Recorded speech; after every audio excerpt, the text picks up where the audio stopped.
Welcome to WP Coffee Talk with your podcast barista, Michelle Frechette. Special thanks to our amazing sponsors, Century Hosting, Expander Digital, GoWP, and WP Explorer. WP Coffee Talk is a proud supporter of Big Orange Heart, whose mission is to support and promote positive well-being and mental health within remote working communities.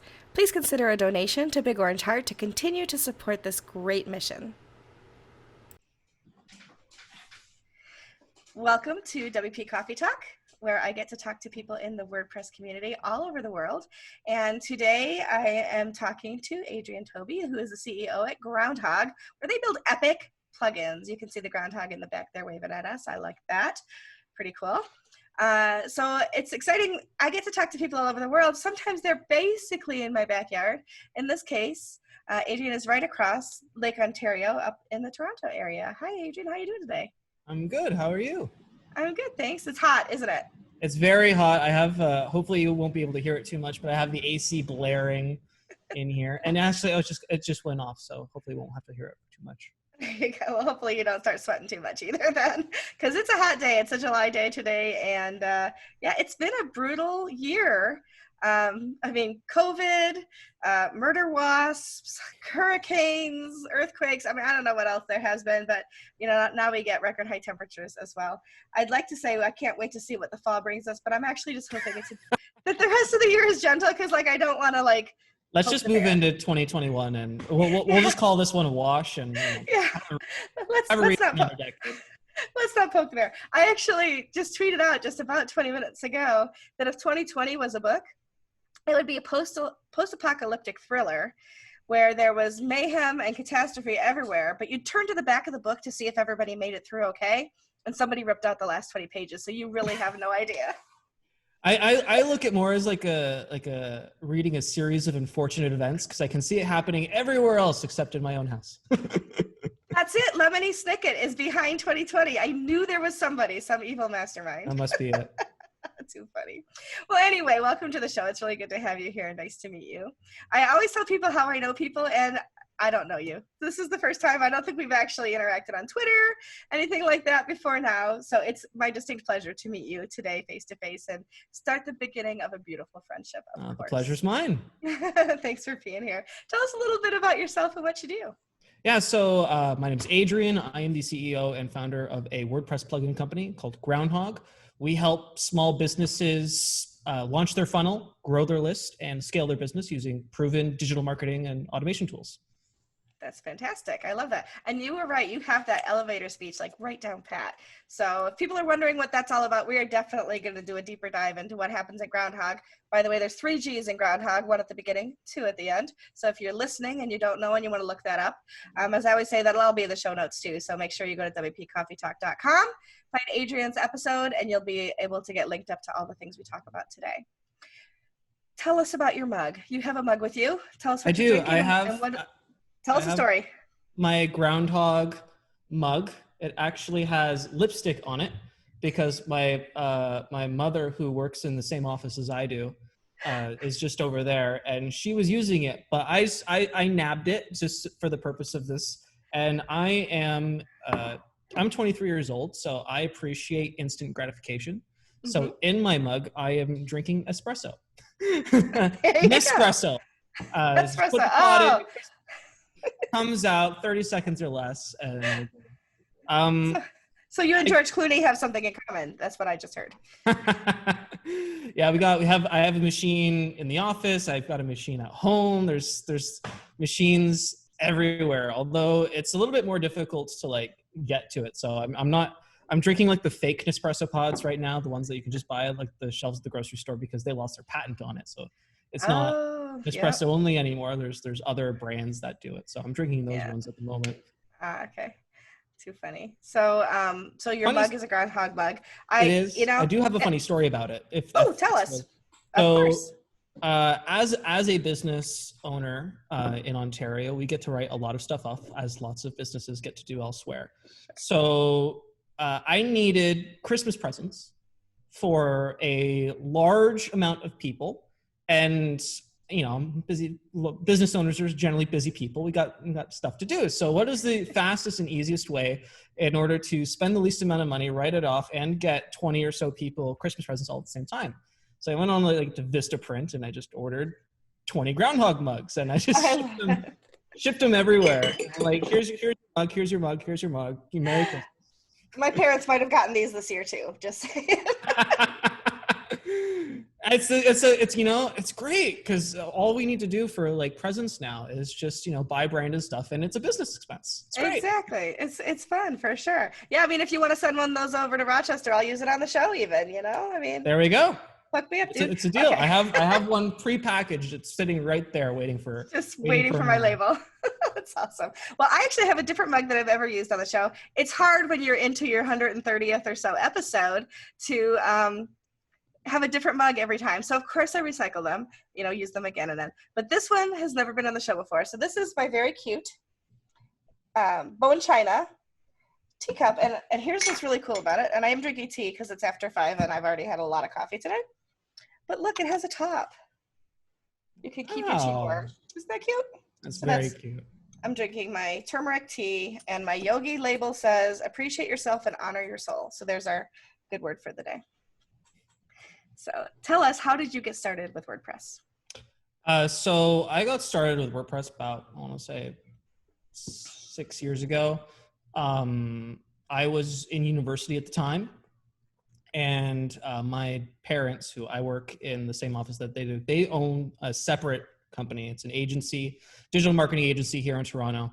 And they had a critical employee leave in like the middle of my school year. So I ended up going part-time in university and shipping my butt halfway across the city for the better part of 2 years for the remainder of my university stay. And I learned pretty much all things digital marketing. I became an Infusionsoft certified partner. If you're familiar with Infusionsoft, the kind of like the original marketing automation and CRM tool, except for maybe like SAP or something. The original small business one, I'll say. I became a certified partner, and I learned how to do WordPress and build landing pages. We originally used, who remembers Aveda? They're still kicking, but they're not maybe as relevant as they once were, but we used Aveda for like everything. Mm-hmm. And that was really like my first introduction. I just kind of had to fill this critical employee's role in all ways, shapes, and forms. And I was doing that pretty much full time, Monday to Friday. And then I would do university night school.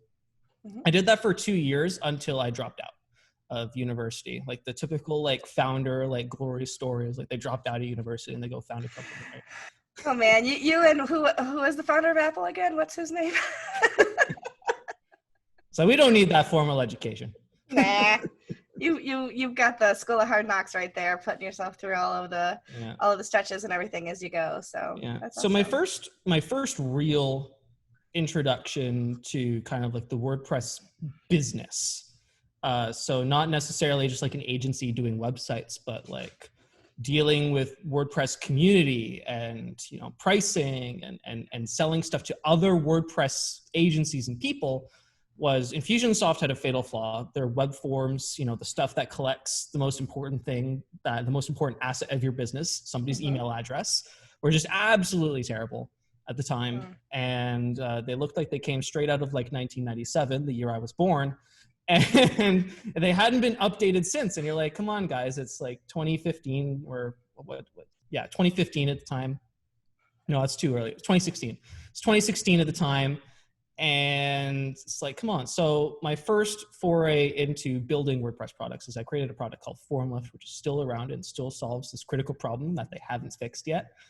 And essentially what it does is it's a web form tool, of which there are many to choose from in the WordPress ecosystem, but this one is specifically for Infusionsoft, and it would pull the HTML code, like the autoresponder form code from Infusionsoft, and it would turn it into reorganizable, modifiable, stylable blocks that you could then use a shortcode and just put it on a WordPress page. And that was kind of like my first product, and I iterated that for several years until I left the Infusionsoft community altogether. Mm-hmm. So that was an interesting way to transition from one direction to the other, for sure, right? Yeah. So yeah, it was really just kind of like solving needs and solving needs where they were, and coming up with some sort of, because the WordPress ecosystem probably made up at the time maybe 30% of the Infusionsoft ecosystem. Oh, okay.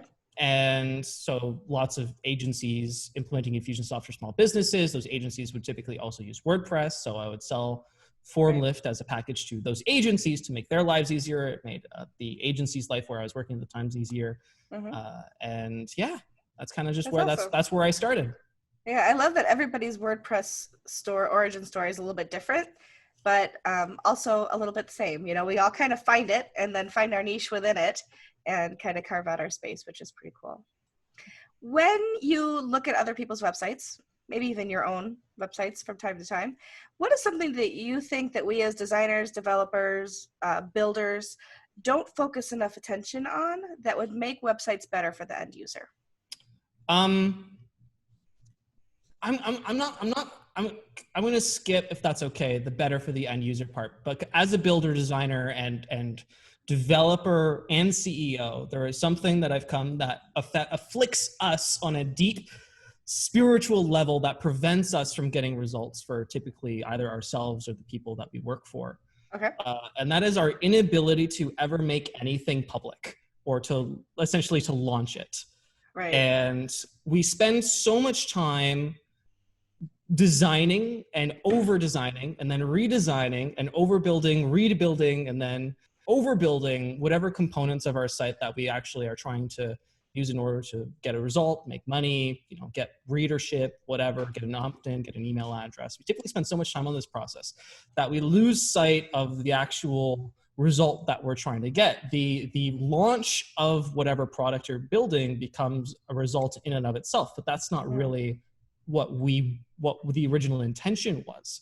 And I think the end user, so you said, people visiting the site, they suffer as a result of this as well, because whenever you eventually end up launching, you spent so much time, so much money, and so much effort on whatever it is that your end user never ends up on, it's so either overbuilt or overdesigned that they can't actually find the original intention that they were supposed to fulfill in the first place. Yeah.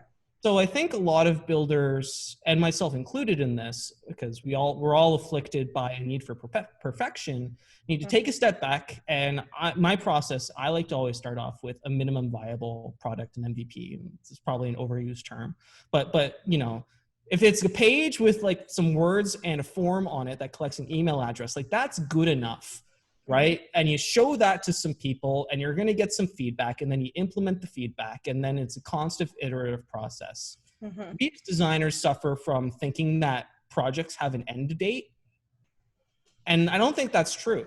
Projects are in a constant state of flux because people change, markets change, software and technology change. Sure. So it's just all this like constant state of flux. And really, the content that you end up putting out is only as good as the day that it was put out on, and it's going to have to change in order to remain relevant. Our own website has gone through countless iterations, split tests, design changes, font changes, everything as we constantly tweak in order to get the best result depending on on today's date and the market and what people are expecting of our products and software. And I think the more people understand that that's the process, the better the UI, the UX, and the websites will actually end up being, in order, because the purpose of the website is to deliver a result. The website is not the result in and of itself. And I think that is a critical distinction that a lot of people fail to make. Yeah, I've actually said before, and I don't remember which episode it was, but we were talking about something similar, where I said that if you show me a website where somebody says it's done, I'll show you a website in a week that's out of date. Because we should be constantly evaluating and looking at, and I don't mean daily, of course, but generally it's not like it's a one and done kind of thing. And our customers who think that they purchase a website once and they don't have to do it again, they don't have to pay for any updates and things like that for years, are misunderstanding the purpose of having a website for their business. I mean, WordPress plugins change on like a daily basis. And technology changes and your website changes with it, and that's kind of just like the way that it is.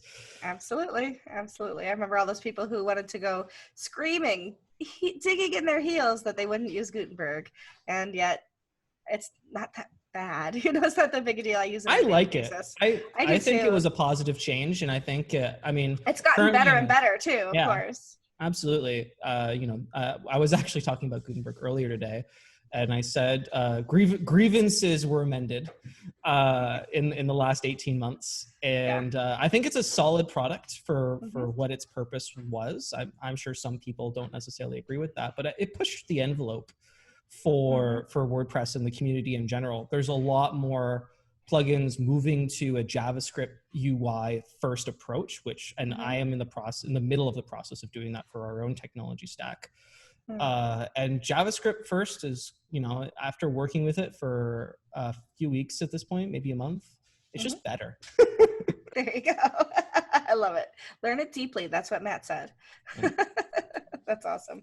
Now, I really do think that, we need to constantly be aware of what's coming on. And you can look at a website and you can tell pretty much what year it was built if you're in the industry. And so can people who aren't in the industry in a lot of respects. Subconsciously. Absolutely.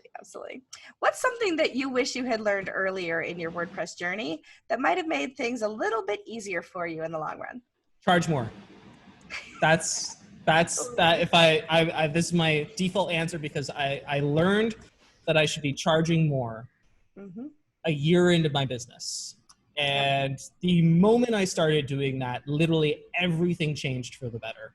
And I could have done that a year earlier had I known, but I didn't know the people and I didn't have the help. And I was dogmatically benevolent in my first year, and then I changed my thinking. So the story behind that is when I launched Groundhogg and my product, I gave an immense amount of value for free, and we still do. And the incentive to upgrade to our incredibly inexpensive premium options were not great as a result of us delivering immense amount of value for free. So I went to Cabo Press, which is Chris Lemma's conference in Cabo, Mexico, for a week. And I met some great people. I was there with Chris Badgett. I was there with Devin Walker. I was there with and some others, just tons of great WordPress people. And of every single one that I talked to, and I told them my situation and why I was there, they're like, I have the answer for you. And I'm like, what is it? It was like, you're not charging enough. Yep. And I'm like, you're giving away too much for free. And I'm like, but it's WordPress. And they're like, so what? And do you want to make a living or not?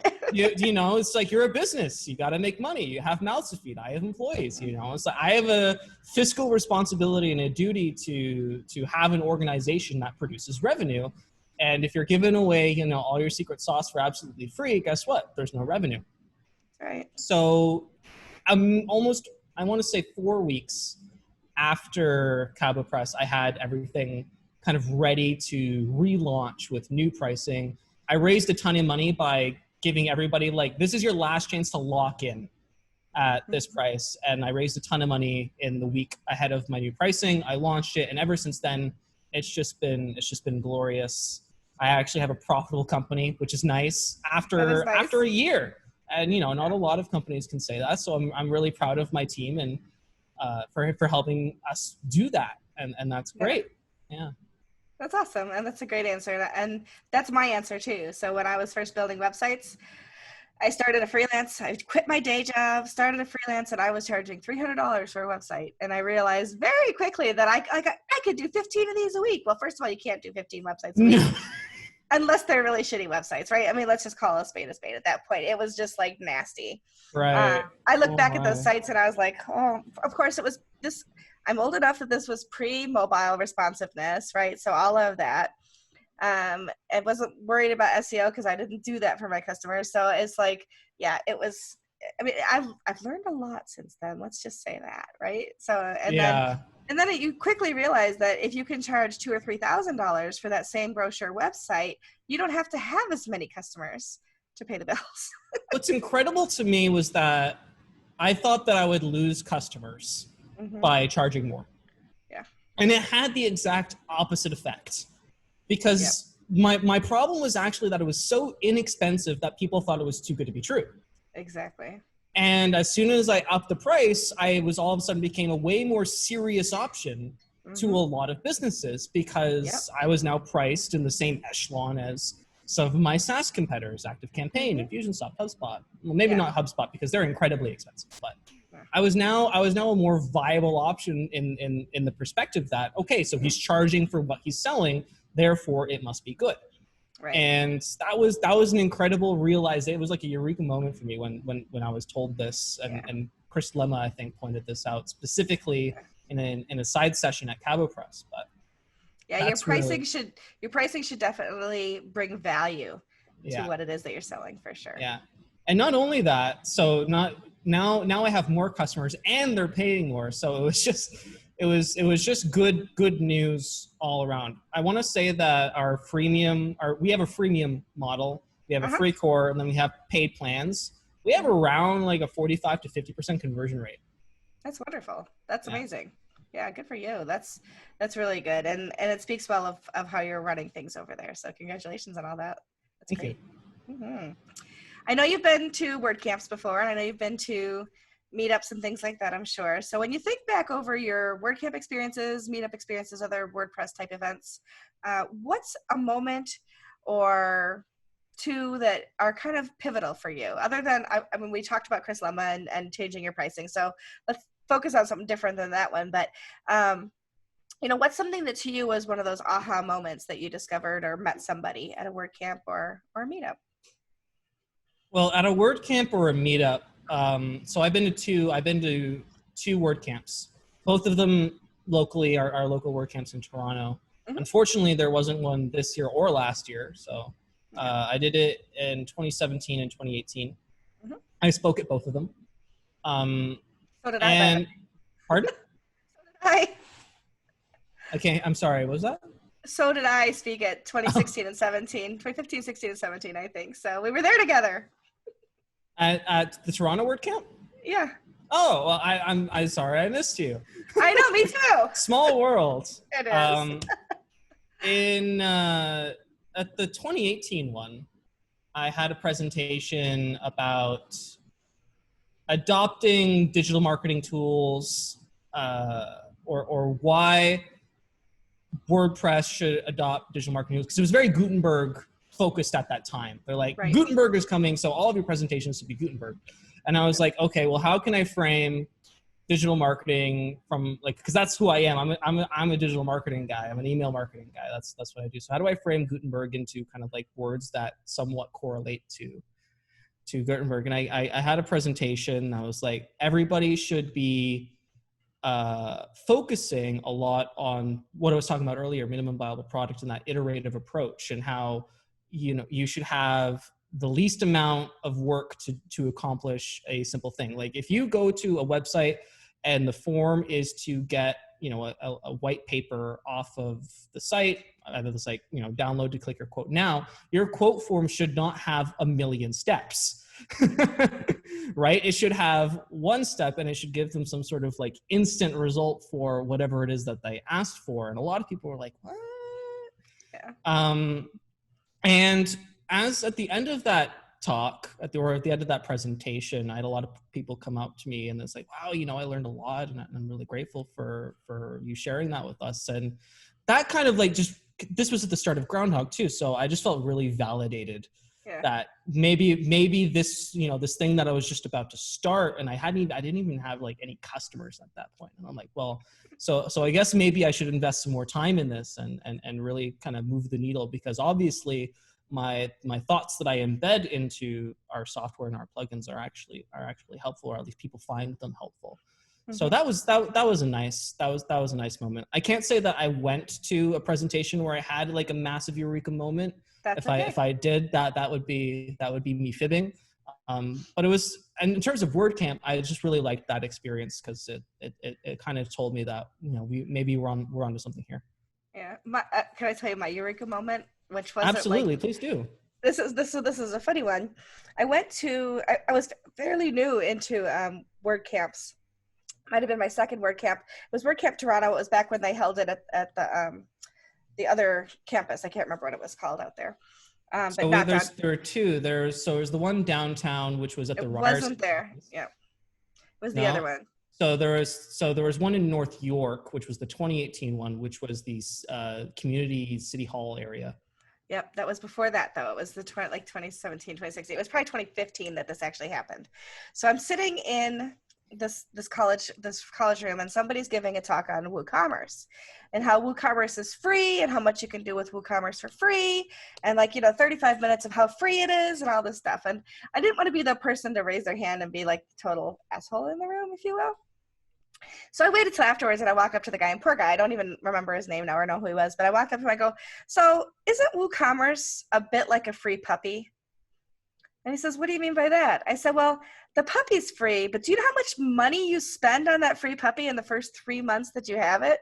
Spaying and neutering, vet bills, all the shots, toys, like pet, everything that you need to own a puppy, leashes, collars, all that stuff.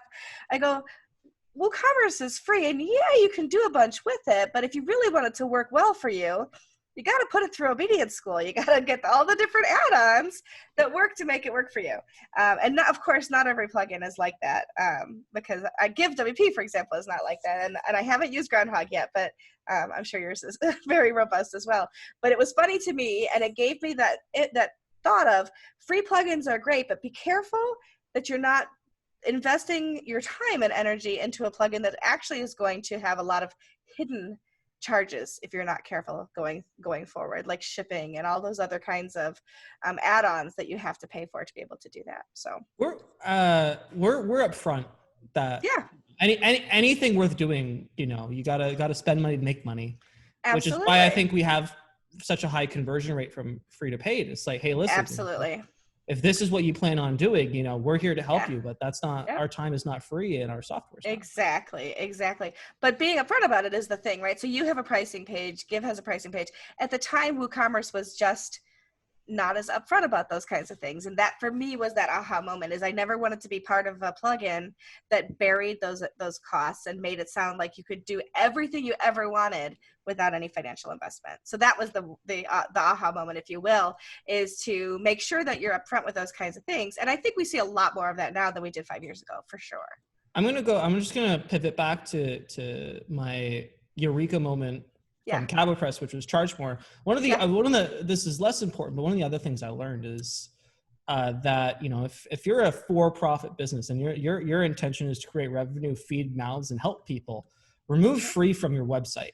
Right. And I, because I had free right on the pricing page, it was one of the plans that was available. It's like free, just download it. Right. I removed that from everywhere. There's absolutely zero mention except for one page on our entire website that mentions free, even though we have a WordPress repository version that's available for download, because it sets a totally different expectation on behalf of the end user and our customers.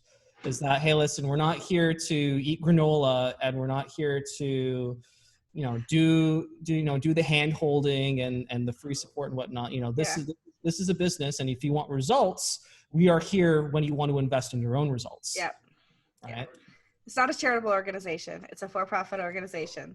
And that's where people sometimes get confused about Give, is we work with nonprofits, but we aren't a nonprofit. We still have to pay our developers, we have to pay our staff, and we have to make sure that we're profitable. Do you give nonprofits discounts? Because that's a question that I get all the time. I answer that question daily, absolutely daily. It seems boggling to me that you would get that question, considering your market. And the response is like over 90% of our users are nonprofit organizations. We've already priced our product for the nonprofit market, but yeah, it does boggle the mind sometimes. Absolutely, for sure. So tell us a little bit more. Anything else you want to share about Groundhogg? First of all, I want to know how you got the name. What made you decide on the name Groundhogg? Groundhog Day, the movie. Okay. Bill Murray. It's my favorite movie. Mm-hmm. For those of you who don't know the story of Phil Taylor on Groundhog Day, he goes to Puxatawney, Pennsylvania, which is where Puxatawney Phil is. Yeah. On February 2nd of every year, he comes out of his burrow and checks his shadow. If he sees his shadow, it's all's good. If he doesn't see his shadow, 6 more weeks of winter, and that blows. So Phil Taylor goes to Puxatawny and he sees the groundhog and 6 more weeks of winter. And then he wakes up the same day, and then the day after that, and the day after that. And every single day he wakes up on Groundhog Day, February 2nd, because he's just like a jerk, and, you know, he's not nice, and he has to learn. He has to learn that, you know, the world isn't necessarily all about him. Right. And that there's other people's lives that he can positively affect. And over the course of its estimated 1,000 years that he wakes up they only showed 32 days, but the estimated time frame from other people calculating the amount of time it takes to learn certain skills, which he learns in the movie, is like he was there for like 1,000 years or something. Wow. And over the course of 1,000 years, he learns all these skills and helps a bunch of people in a single day in Puxatawny, and the curse is lifted, and he's able to, you know, wake up on February 3rd. Mm-hmm. And I think a lot of that is relatable to our core audience's journey. They wake up every day and they kind of just like do the same thing, and they're stuck in a rut, especially small businesses where, you know, a lot of it, they're focusing on, you know, it's my business and, you know, all of these things. I come from the approach of really focusing on how can we help other people and how can we help them get results that we can create. Because I just want to give my results to other people. Like if that's what I could do every day. And I try to do that every day, but if I could just like snap my fingers and make it happen, I would. Right. So I named it after that to represent kind of that entrepreneurial journey where we go from, you know, focusing on, well, how do I, you know, make it better for me to a state of how do I make it better for other people? Mm-hmm. And that's I try to impart that through my software, but I spend a significant amount of time in my community. I have a Facebook community. I'm in there every week on a consistent time basis for an hour, doing office hours, doing training. I have courses. I get on support calls. I do support myself a lot of the time. Mm-hmm. We just got new support people, which was really exciting. So I have to do less of it, but I still do a lot of it. And I'm boots on the ground, and I am just helping people. And I try to impart kind of that belief system and that way of doing things onto my community as well. That's awesome. Going back to the movie for just a second, because I had not thought about the movie in a while, and you reminded me. And yes, the lessons are good, and the people he talks to, and the puddle that he steps in, the puddle that he eventually stops stepping in, right?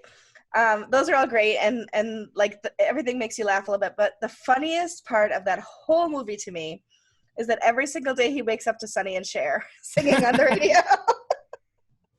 I got you, babe. I got you, babe.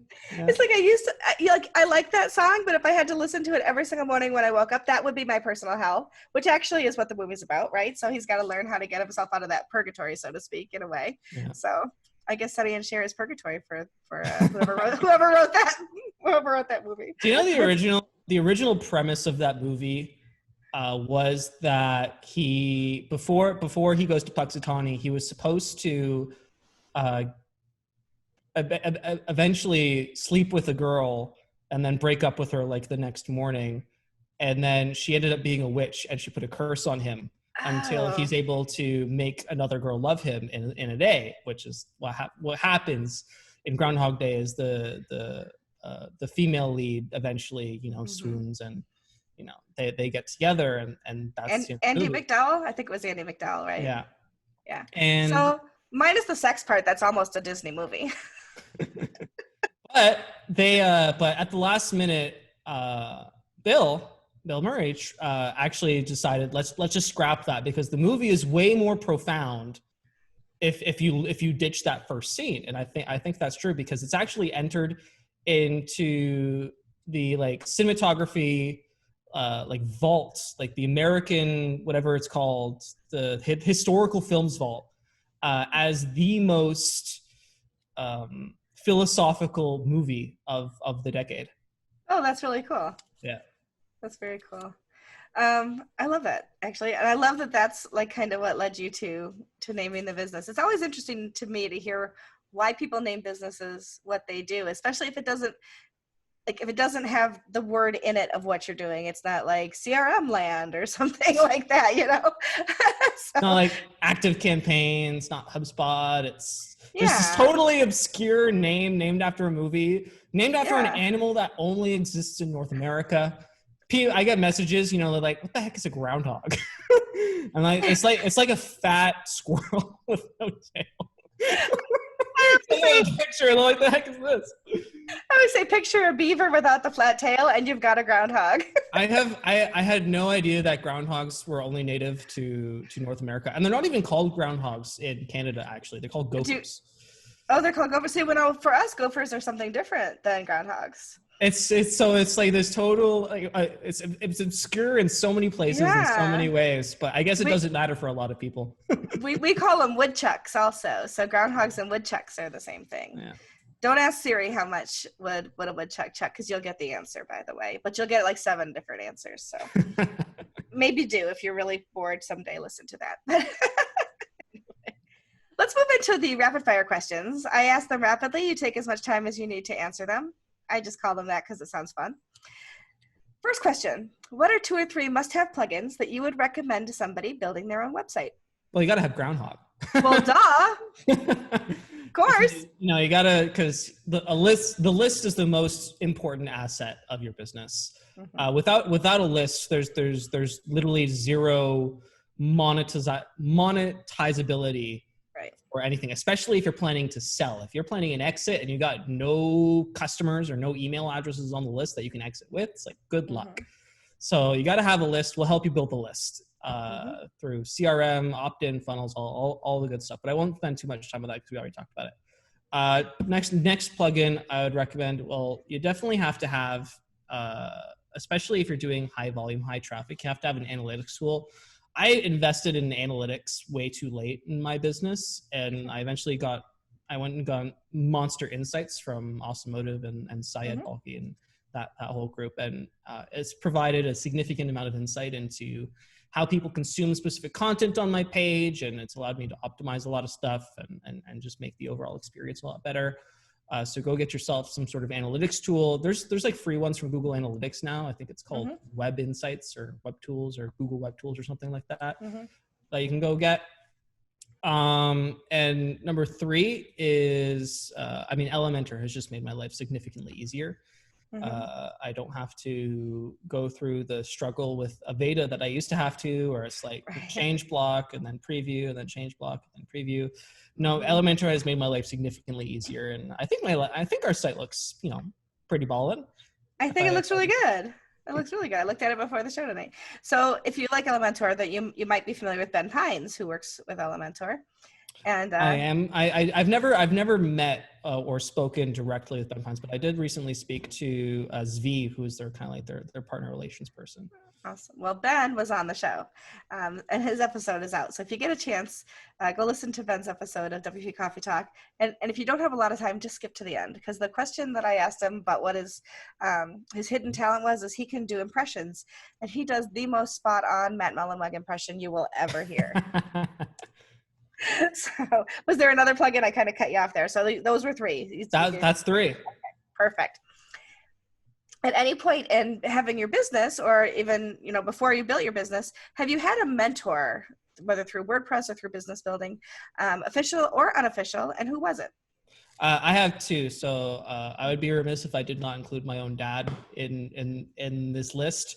Is he there? Is he there right now? He's not here. Right, he's actually he's gone for the day, but he actually typically works behind the white curtain here. Okay. When I was starting, he provided a significant amount of insight, and everything I know about digital marketing, it was like down from him. He was doing bums and seats courses in 2008, 2009 for like the original like SEO stuff and all of that, and it's been a learning process ever since then. So everything that I know about digital marketing, most of the stuff I know about digital marketing has come down from him. So I'd be remiss if I did not include him. And you and I were talking about Chris Badgett before we jumped on the call. Chris Badgett of Lifter LMS, which is by the way a brilliant LMS plugin, and I think should be included in those 2 to 3 plugins I mentioned earlier. Lifter LMS. If you're looking for an LMS solution, go check out them. For sure. Has been nothing but overly generous with his time with me personally. several, once or twice a month, he says, give me a call, and I call his cell phone while he's out doing his walk and his thing and his vlog. And we talk for half an hour just about strategy and about, what we're working on. And he's the one who got me invited to Cabo Press in the first place, where I had all of my Eureka moments. And he has just been, if I were to attach like monetary value to his presence in my life, it would have to be like 2 or 3x Yeah. because of the impact. So anybody who is able to be within Chris Badgett's circle of influence is a lucky person, and it's not actually too difficult to become part of his inner circle. If you buy his Infinity bundle, you get access to his weekly office hours mastermind call, and everybody gets on a call. And I was actually before coming on this, that's where I was. Everybody gets to ask questions and gets to participate in a group format and pick his brain one on many, but it's very, very, very valuable, and I would not be here without him. By the time your episode here of Coffee Talk is out, Chris's will also have been out. So people can look up Chris's episode of WP Coffee Talk too if they'd like to learn a little bit more about him, for sure. Yeah. Specifically, he helped me with like a ton of just like business intelligence in the software industry, because he's been in a lot longer than I have. And frankly, I've only run a software company on like a very small scale. I ran Formlift, which only has 1,000 customers. And so that's my small scale. And all of a sudden, I have like way bigger expectations of me from our customers. And they're like, all right, well, here's how you deal with this, Adrian. And that's just been like super helpful. Yeah, he's definitely an amazing person.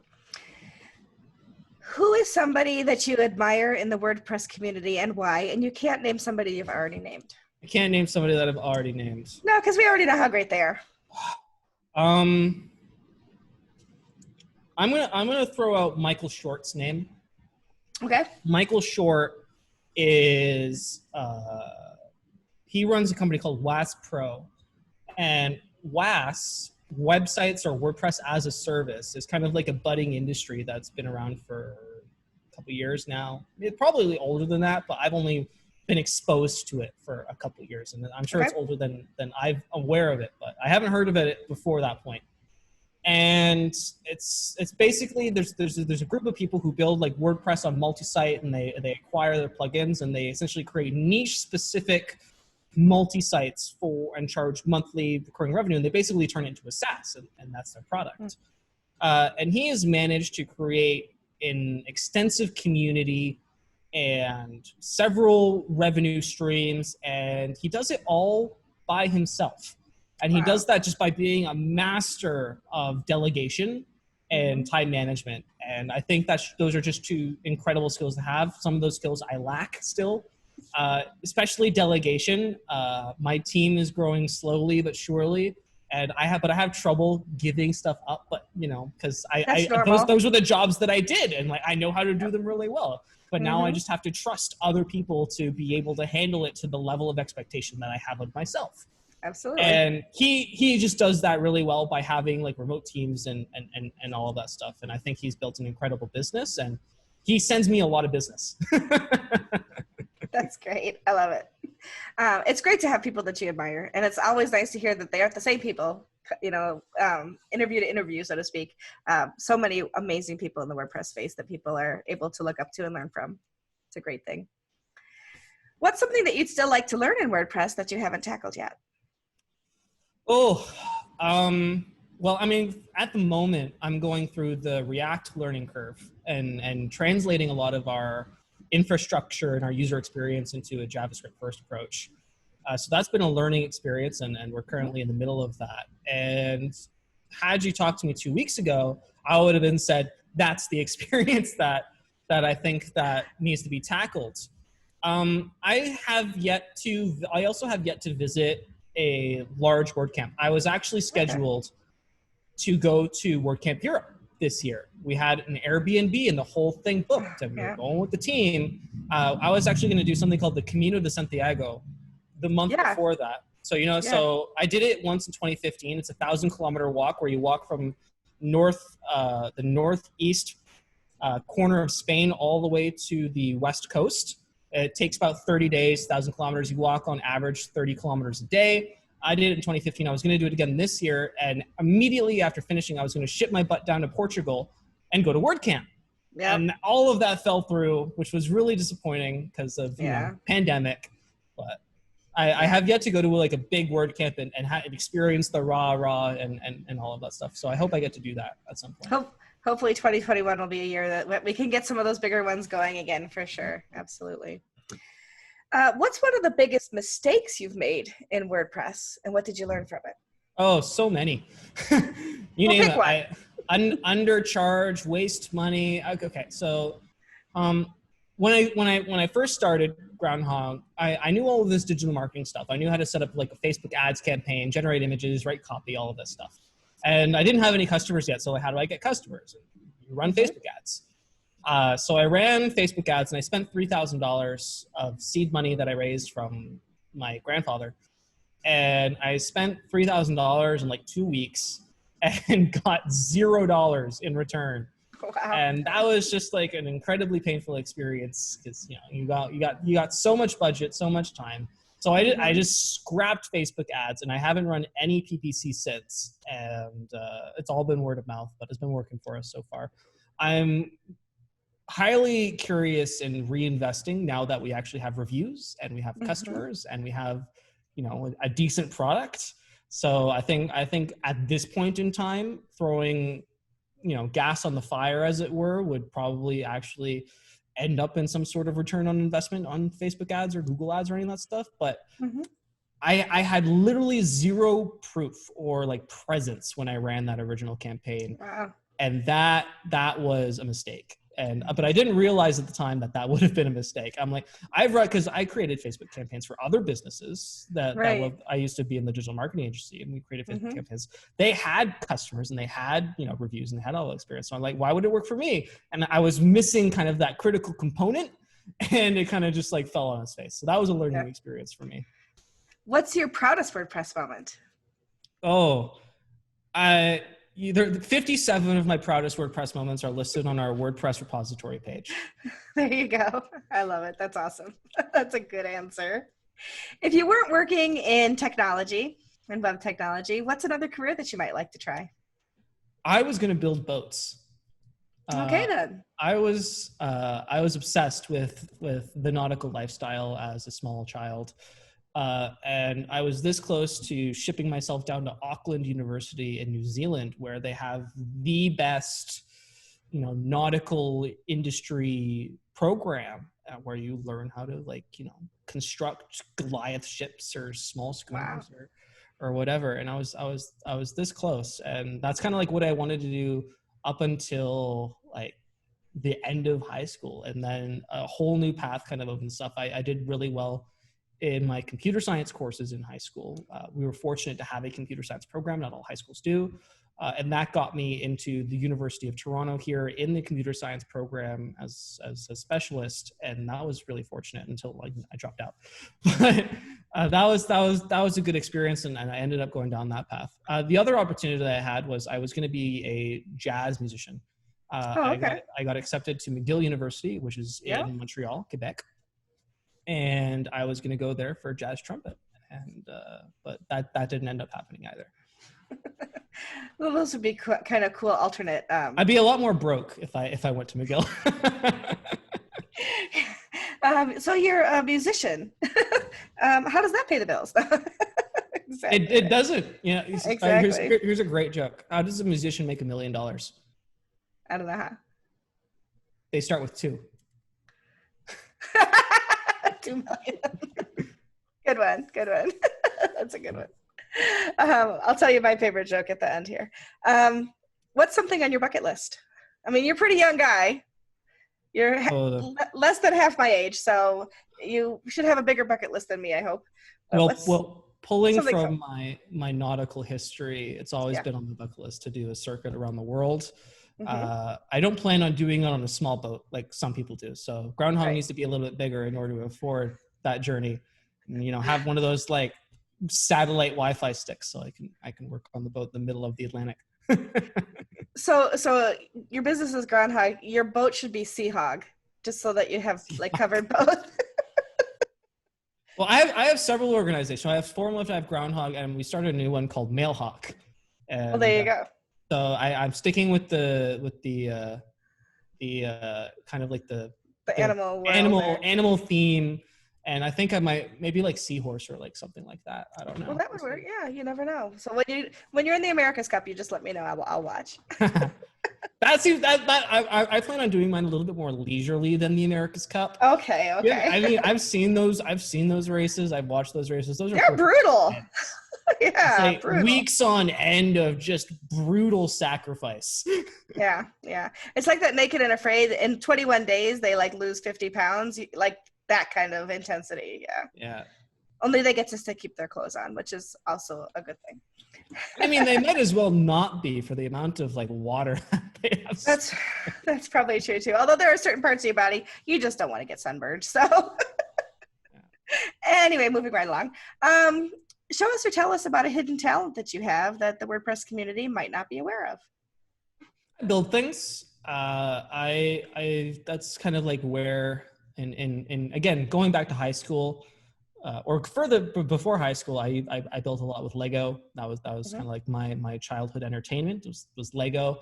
That translated into stuff that was a little bit more complicated in high school. We were also fortunate, in addition to a computer science program, we had a shop program. Cool. So we had like all of like the bandsaws and the planers and all of that, joyous woodworking material. And I do this. Let's make sure you still have all 10 fingers. You do. I have all 10 fingers, fortunately. You know how to use a bandsaw then? I do. And I learned how to build things and build nice things. I made a 13-piece laminated longboard, which was like 53 inches of Purple Heart, walnut, and Canadian maple. And it's just gorgeous. And you can see a reflection in it, and in the raw wood before I put all of the finish on it, could see a reflection in it, and in just like the raw wood, which is pretty incredible. And I still like to build things, although I don't have access to a shop anymore. So stuff on smaller scales, I'm pretty handy, and I like to fix things. And I think that's like a really important skill to have, because you don't want to be the guy, it's like your wife or your girlfriend asks you, it's like, can you fix the sink? And you're like, well, let me call a guy that's going to charge me like $300. You don't want to be that guy. Oh, for sure. But funny story. So I was a single mom. My daughter's now 28, but she and her fiance a few years back got a flat tire, and he pulls off to the side of the road, and he's like, "Oh man, could you call AAA?" And she's like, "For what?" He's like, "Because we got a flat tire." She goes, "You don't know how to change a tire?" He goes, "No, I don't know how to change a tire." She goes, "My mom wouldn't let me take the car out the first time until I learned how to change the tire. I made her take it off, put it on, even though it wasn't flat, So I've she's out there. 2 tires in my lifetime. So she's out there showing him how to change a tire instead of waiting for AAA, right? So she texts me afterwards. She's like, "Guess what he doesn't know how to do?"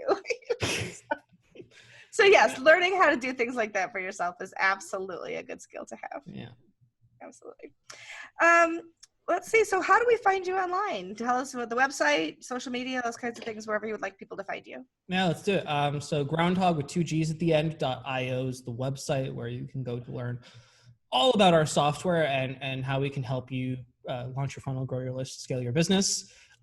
You can also find us on Facebook at GroundhoggWP, on Twitter at GroundhoggWP. If you're interested in my personal thoughts and in anecdotes, you can follow me also on Twitter at Adrian Tobey, Tobey, and that's how you'll find me on social media.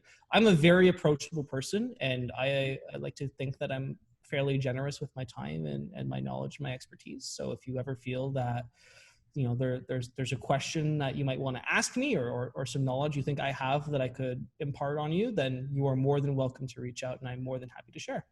That's wonderful.